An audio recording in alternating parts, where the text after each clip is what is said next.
Si on produit pour avoir une meilleure vie, on ne va pas produire de manière à nous autodétruire. Ils veulent être plus forts que la planète, donc ça va pas bien. Notre maison brûle. How dare you! Les chroniques du hérisson. Nous ne sommes pas la solution, nous sommes le problème. Une émission proposée par la FRAPNA. Bonjour à toutes et à tous, vous écoutez les chroniques du hérisson, une émission pleine de piquants proposée par la FRAPNA, la Fédération des associations de protection de la nature de l'Ardèche. Dans ces chroniques, nous traitons de l'écologie sous toutes ses formes, la culture, la philosophie, l'art, les sciences et les initiatives locales. La nature est partout et vous invite à ce rendez-vous frapnesque sur Fréquence 7. Aujourd'hui, j'ai l'insigne honneur d'être en présence de deux sommités de l'univers naturaliste. Ils et elles sont tous deux professeurs agrégés de sciences de la vie et de la terre, naturalistes attachés au Muséum d'histoire naturelle à Paris, siégeant au Conseil scientifique du patrimoine naturel de la région Rhône-Alpes-Auvergne, au Conseil scientifique du syndicat de gestion des gorges de l'Ardèche, et même experts au Conseil de l'Europe. Et bien sûr, j'en passe, donc autant vous dire qu'on se sent tout petit à côté d'un tel curriculum. Bonjour Gilbert Cochet et bonjour Béatrice Crémer-Cochet. Bonjour. Bonjour. Alors vous êtes en quelque sorte tous les deux les ambassadeurs en France du concept de réensauvagement, de rewilding en anglais. Alors c'est un très vaste sujet, mais est-ce que vous pourriez le résumer en quelques mots ? Réensauvagement, en fait, il ne faut pas chercher la définition. En français, elle n'existe pas encore. Ouais. Par contre, les anglo-saxons ont une définition de rewilding dans leur dictionnaire. Tout simplement parce que, comme tu viens de le rappeler, le concept est né en Amérique du Nord. Et d'après les anglo-saxons, d'après le Cambridge Dictionary, très exactement, le rewilding, c'est retrouver, protéger un environnement pour pouvoir retrouver son fonctionnement plein et entier. Et donc, retrouver son fonctionnement plein et entier, ça veut dire permettre le retour d'espèces sauvages qui existaient et qui ont éventuellement disparu aujourd'hui. Donc, permettre le retour d'espèces sauvages, principalement d'animaux, ça peut se faire d'une manière passive, et c'est la voie privilégiée. Mais parfois, dans certains cas, soit parce que les espèces ont totalement disparu à l'état sauvage, comme ça a été le cas du bison d'Europe, soit parce que ce sont des espèces qui ont faible pouvoir de dispersion ou qui sont très localisées. Il faut donner un petit coup de pouce pour que ce réensauvagement puisse s'effectuer, et dans ces cas-là, on va agir et réintroduire les espèces manquantes. Le terme ultime du réensauvagement étant bien sûr la libre évolution du milieu qu'on aura protégé. Oui, alors justement, c'est ce que j'allais vous demander. On aurait tendance à penser peut-être que pour qu'un milieu se réensauvage, il suffit simplement de le laisser tranquille, de ne plus y toucher. Mais du coup, c'est plus compliqué que ça. Il y a des espèces qui pourront pas revenir toutes seules, donc il faut quand même intervenir un petit peu pour que ça marche. Oui, alors en fait, il y a des situations où il faut être actif. Ouais. Le meilleur exemple, c'est l'effacement d'un barrage. C'est-à-dire vous avez un barrage qui bloque la montée des poissons, la descente du sable, des graviers et tout ça. Donc le fonctionnement est bloqué. Eh bien, on peut rétablir ce fonctionnement naturel en enlevant ce barrage. Donc on peut faire du réensauvagement avec les bulldozers en quelque sorte. Mais ça reste très ponctuel. C'est forcément ponctuel, comme voilà, vous dites la destruction d'un barrage, la réintroduction d'une espèce. Est-ce qu'il ne peut pas aussi y avoir des opérations de gestion sur, par exemple, des milieux qui seraient tellement dégradés qu'il y aurait tout un travail sur la longueur à faire pour réhabiliter ce milieu avant de le laisser en libre évolution ? Par exemple, une forêt qui a été exploitée intensivement pour faire du bois pendant des décennies, est-ce qu'il n'y a pas une gestion à faire pour faire une transition en douceur d'abord ? Comment on s'y prend ? En fait, le plus dur pour l'espèce humaine, c'est justement d'apprendre à ne pas gérer, à ne pas contrôler en permanence. Et non, normalement, quand on veut appliquer le concept de réensauvagement, on essaye de le faire dans des zones qui ont quand même déjà un intérêt écologique. faire du réensauvagement dans une monoculture d'épicéas, ça n'a pas beaucoup de sens. Ouais. On va se le dire entre nous, hein. Donc dans ces cas-là, il vaut mieux continuer à faire de la sylviculture et améliorer la technique de sylviculture. Et voilà, parce que réensauvager, nous, quand on prône bien entendu le réensauvagement, mais on ne prône pas le réensauvagement sur toute la France. Parce que réensauvager, encore une fois, ça veut dire faire confiance aux dynamiques naturelles et donc laisser ces dynamiques naturelles s'exprimer librement, laisser l'écosystème fonctionner sans notre intervention. Ça ne veut pas dire que l'homme est absent, hein, c'est pas un sanctuaire mis sous cloche, mais ça veut dire simplement que l'homme vient en observateur, en contemplateur et ne va pas intervenir sur ce milieu qu'on est en train de réensauvager. Voilà, donc le plus dur finalement c'est accepter de ne pas intervenir, parce que quelque part je pense que dans la psychologie humaine, gérer, contrôler, ça procure un sentiment de sécurité et lâcher prise, finalement ça peut entraîner chez certaines personnes une petite insécurité, un moment de panique justement sur le non-contrôle, sur toutes les surprises que peuvent entraîner les réensauvagements, qui sont souvent des bonnes surprises, en tout cas des surprises pédagogiquement intéressantes, et ça panique beaucoup de gens. Oui, et il faut savoir qu'il peut y avoir un sentiment de frustration dans certains cas. Ouais. Par exemple, on parlait de la forêt. La forêt, avant qu'elle devienne une vraie forêt, malheureusement, même si aujourd'hui, si demain on décide d'arrêter toute exploitation forestière dans notre pays, avant de voir des forêts primaires se reconstituer, il faudra quelques siècles, voire quelques millénaires. Et de toute façon, on ne verra plus. Mais ce n'est pas pour autant qu'il faut s'empêcher de réensauvager, de laisser en libre évolution certaines surfaces qui vont continuer à évoluer et à suivre cette évolution. C'est quand même intéressant aussi. Et puis, voilà, d'avoir le grand courage de retenir le bras et de ne rien faire. Mais ça, c'est pas évident pour l'espèce humaine qui aime bien bulldozérer, bétonner, couper et essayer de trouver des arguments pour gérer, quoi. Gérer, c'est normalement dans la libre évolution et dans le réensauvagement, le mot gérer ne doit pas exister. Et pour conclure, moi je dirais que le réensauvagement, ce n'est pas de la biologie de la conservation, dans le sens où on ne cherche pas à figer un milieu dans un état donné et on accepte qu'il se passe sur ce milieu ce qui s'est passé depuis l'histoire de la vie sur Terre, c'est-à-dire il va évoluer. Il va évoluer en fonction de différents facteurs, notamment les variations climatiques. Et c'est là que ça devient intéressant parce que justement en laissant un milieu évoluer librement, en regardant comment il s'adapte à ces modifications environnementales, on peut en retirer des enseignements qui vont être éventuellement transposable dans des milieux où au contraire on interviendra parce qu'il faut aussi des milieux cultivés pour subvenir à nos besoins. Alors j'insiste un peu et je me fais l'avocat du diable un petit peu bien sûr, mais est-ce qu'il n'y a pas des types de milieux qui n'existent que parce qu'ils sont gérés par les humains et qui n'existeraient pas en quelque sorte sans nous? Je pense par exemple aux garrigues ou aux mares. Une garrigue, par exemple, si on la laisse en libre évolution, est-ce qu'il n'y a pas un risque de recouvrement? C'est-à-dire que ça se reboise naturellement et que ça évolue vers une forêt et que du coup, tout un cortège d'espèces qui a besoin d'un milieu ouvert comme la garrigue ne trouve plus sa place. Des espèces qui auraient coévolué avec ces milieux depuis qu'ils ont été défrichés par les humains au néolithique. Est-ce que c'est réel ça ou est-ce que c'est un mythe?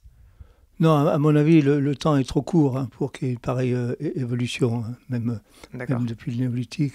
Non, par contre, ce qui est intéressant, l'histoire des mares, par exemple. Ouais. On va se dire, il y a des mares qui ont été faites et maintenues par l'homme, et ça fait un réseau.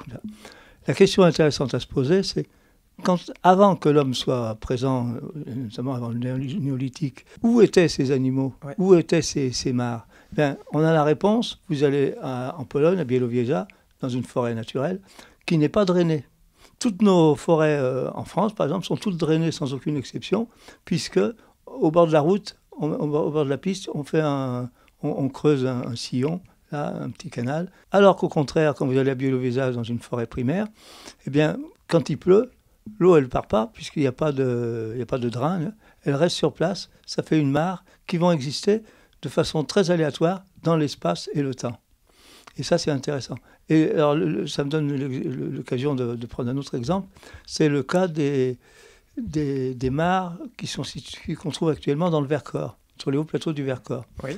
Avant que le cerf n'arrive, même les naturalistes du coin disent de toute façon, du cerf, il n'y en aura jamais sur les hauts plateaux du Vercors parce qu'il n'y a pas d'eau. Et effectivement, il n'y a pas d'eau. Il pleut, ça passe à travers, c'est du calcaire, comme le calcaire des gorges Ardèche. Ceci dit, les cerfs sont arrivés tout seuls. Ils ont vu ce milieu magnifique, c'est bien, on va s'installer là. Ils s'installent là, et bon, il n'y a pas d'eau. Ah oui, bon, c'est pas bon ça, il n'y a pas d'eau. Eh bien, on va faire en sorte qu'il y en ait. Première pluie, le cerf, il se roule dans la boue, et il fait une petite flaque, une deuxième flaque, une deuxième petite mare artificielle pour nous, mais naturelle pour le cerf, et ainsi de suite. Et petit à petit, au bout de quelques temps, on a eu tout un réseau de mares dans ce milieu naturel calcaire, dans lequel il ne pouvait pas y avoir d'eau, pensait-on. Et donc, voilà, c'est le cerf qui a fabriqué ces mares.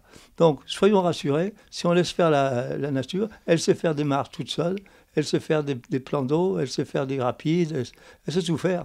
Mais du coup, ce que je note dans ce que vous venez de dire, c'est que c'est aléatoire dans l'espace, mais aussi dans le temps. C'est-à-dire que ces petites flaques, ces petites mares que les cerfs creusent, elles peuvent disparaître si les cerfs partent dans une autre plaine, par exemple. Elles vont disparaître, mais c'est pas grave, ça fait partie de l'évolution du milieu naturel. Et parallèlement, d'autres mares se creuseront ailleurs. C'est ça qu'il faut retenir. Oui, tout à fait. En fait, il faut accepter le fait que le monde vivant n'est pas... Quand je dis vivant, c'est animaux et végétaux, n'est pas fixe et qu'il y a une évolution permanente, donc comme vient de le dire Gilbert. Et je dirais que quelque part, le réensauvagement, c'est aussi une grande leçon d'humilité pour l'homme. Parce qu'on a toujours l'impression que c'est nous qui sommes les garants et les créateurs de certains milieux, alors que finalement, l'apparition de l'homme sur la planète Terre, c'est... si on ramène la durée de la vie à 1 an, c'est la dernière seconde, le 31 décembre avant minuit, c'est-à-dire rien du tout. Et avant nous, la nature se débrouillait très bien toute seule. Donc accepter qu'elle puisse se débrouiller sans nous, c'est quelque chose qu'on a beaucoup de mal à faire, mais néanmoins, c'est comme ça que ça peut se passer. Et moi, je rebondirais également sur l'exemple du parc national suisse. C'est le premier parc national européen dans lequel on a appliqué la libre évolution. Et c'est très intéressant parce qu'il a été créé en 1914. Donc on a plus d'1 siècle de recul sur ce qui se passe quand on laisse un milieu, alors là en l'occurrence il s'agit d'un milieu montagnard, en libre évolution. Du jour au lendemain, donc en 1914, on a arrêté de couper du bois, de prélever du bois, donc on a laissé le bois mort sur place, on a arrêté de faire du pâturage domestique, c'était essentiellement des bovins, et on a arrêté aussi la chasse. Et je vous assure que c'est aussi dur pour les Suisses que pour les Français.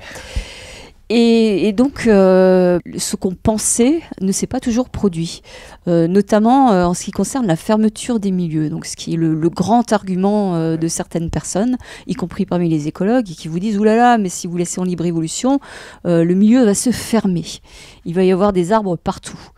Alors là, il y avait des grandes pâtures qui étaient destinées aux bovins, et effectivement, certaines de ces pâtures, les arbres ont poussé, effectivement, ils se sont fermés. Mais si vous allez actuellement dans le parc national suisse, 1 siècle après, il y a encore des clairières. Simplement, elles sont plus broutées par les vaches, elles sont broutées par les cerfs, les biches que vous voyez sortir le soir, ou les chamois, ou les bouquetins, suivant les endroits. Alors si je comprends bien, il faudrait donc laisser des grandes zones en libre évolution, mais pas partout.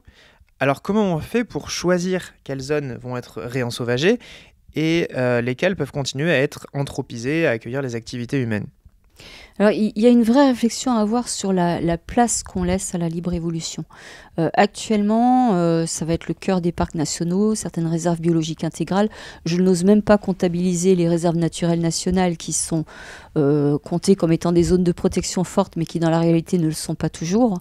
Tout simplement parce que l'État, ça a beau être une réserve nationale, n'est pas en général propriétaire du foncier. Et en France, la propriété privée, le droit lié à la propriété privée prime sur la protection qu'on peut attribuer à un endroit.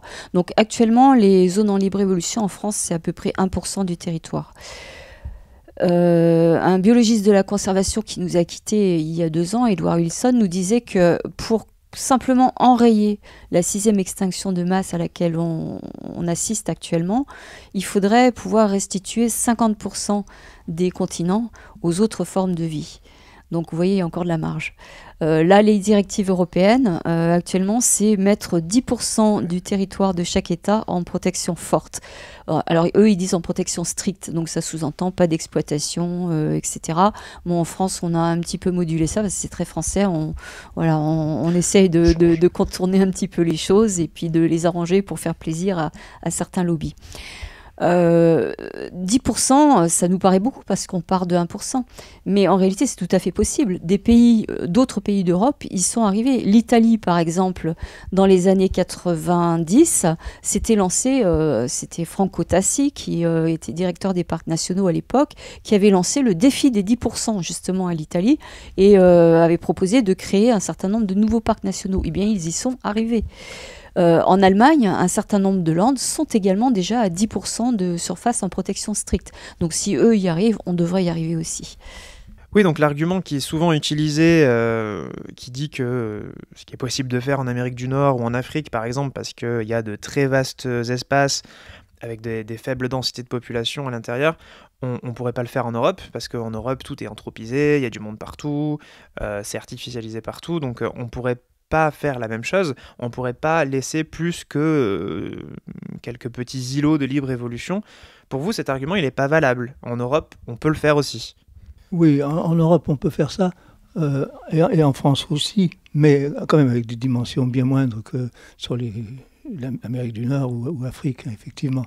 Mais c'est vrai que si on arrive à démontrer, et c'est pas très difficile, que laisser la gestion, cette fois-ci entre guillemets, de milieux naturels par des espèces sauvages, on va avoir des zones qu'on utilise comme pâturage actuellement, qu'on peut laisser en libre évolution. C'est possible, par exemple, sur les monts d'Ardèche, il y aurait des secteurs qui seraient laissés en libre évolution, ça se passerait très bien, avec des cerfs, avec des chamois, avec du bouquetin.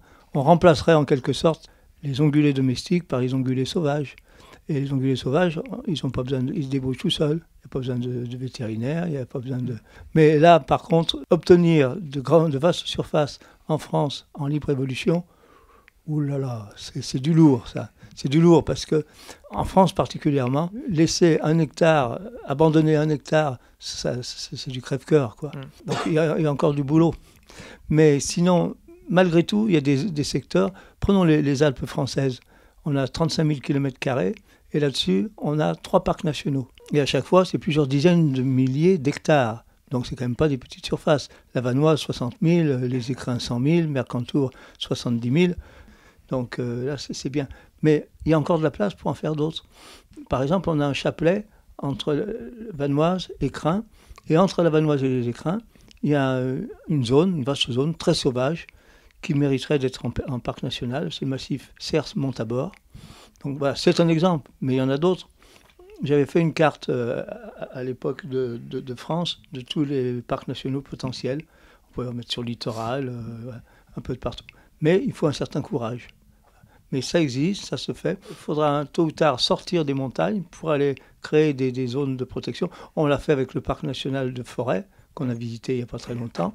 Et bon, alors bien sûr, c'est quelques milliers d'hectares cette fois-ci qu'on laisse en libre évolution, mais c'est déjà bien, c'est déjà même très bien.